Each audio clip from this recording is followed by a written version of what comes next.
Hello friends, જય શ્રી કૃષ્ણ. કેમ છો તમે બધા? મજામાં? આશા રાખું છું કે તમે બધા મજામાં હશો. હવે ઉદયપુર ગયા હતા અમે રાજસ્થાન, તો એની આપણે બીજા દિવસનો જે મારું એડિટિંગ ને બાકી હતું ને, એટલે હું તમારી સાથે આજે શેર કરું છું. તો બીજે દિવસે ઉદયપુર જુઓ, બ્રેકફાસ્ટમાં ઘણું બધું હતું. તો બ્રેકફાસ્ટમાં હું નામ લઈને નથી કહી શકતી, કારણ કે 50 આઈટમ હતી, એટલે બાઉલ ખોલીને તમને બતાવું છું. અને બ્રેકફાસ્ટ બહુ જ સરસ હતો. અને આપણે બ્રેકફાસ્ટ છે ને જરૂરી છે સવારમાં. બપોરે આપણે લંચ ન કરીએ ને તો ચાલે. તો અહીંયા અમે ત્રણેય છોકરું બ્રેકફાસ્ટ કરવા બેસી ગયા છીએ. અને ત્યાંથી રૂમમાં ગયા હતા અને થોડું બધું પેકિંગ કર્યું. છોકરાઓને સ્વિમિંગ કરવું હતું તો સ્વિમિંગ પુલે આવી ગયા.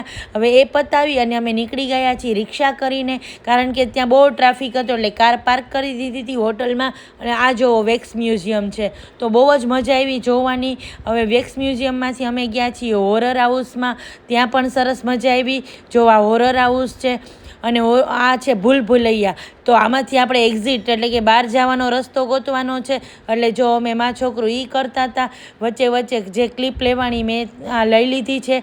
હવે આ બહાર નીકળી ગયા છીએ ત્યાંથી પણ અમે, અને ત્યાંથી અમે આવી ગયા છીએ લેક ઉપર. આ લેકનું નામ છે ફતેસાગર લેક, અને અહીંયા બોટિંગ ને એવું બધું સરસ થાય છે. અમે બોટિંગ કર્યું હતું, પણ ત્યારે અમારી પાસે ફોનમાં બેટરી લો હતી, સો લીધું નથી. હવે આ એક છે ને મોલ ટાઈપ છે, ત્યાં શોપિંગ બજાર હતી, ત્યાં પણ ગયા હતા. હવે આ છે એક ગાર્ડન, ત્યાંનું ફેમસ ગાર્ડન છે, તો અમે ત્યાં પણ ગયા. બધા ફાઉન્ટેન્સ અલગ અલગ જાતના હતા. હવે ત્યાંથી નીકળી અને નાસ્તો થોડો ઘણો કરી લીધો.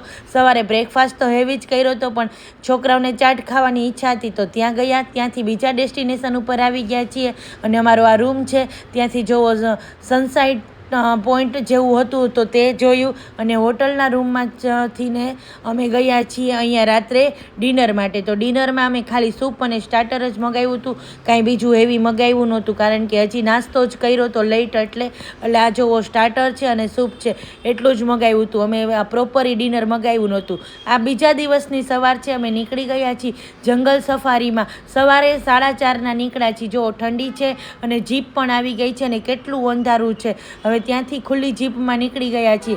એક બાજુ સરસ વાતાવરણ હતું, એટલે મજા પણ આવતી હતી અને ઠંડી પણ એવી હતી.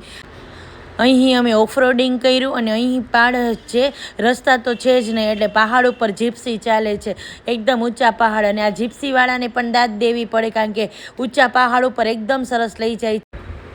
અહીં અમે બહુ સરસ સફારી કરી છે.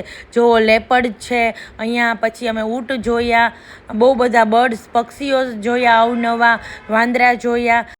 જો બીજો દિવસ સફારી સાથે રહ્યો ને આવી હતી અમારી ઉદયપુરની ટ્રીપ.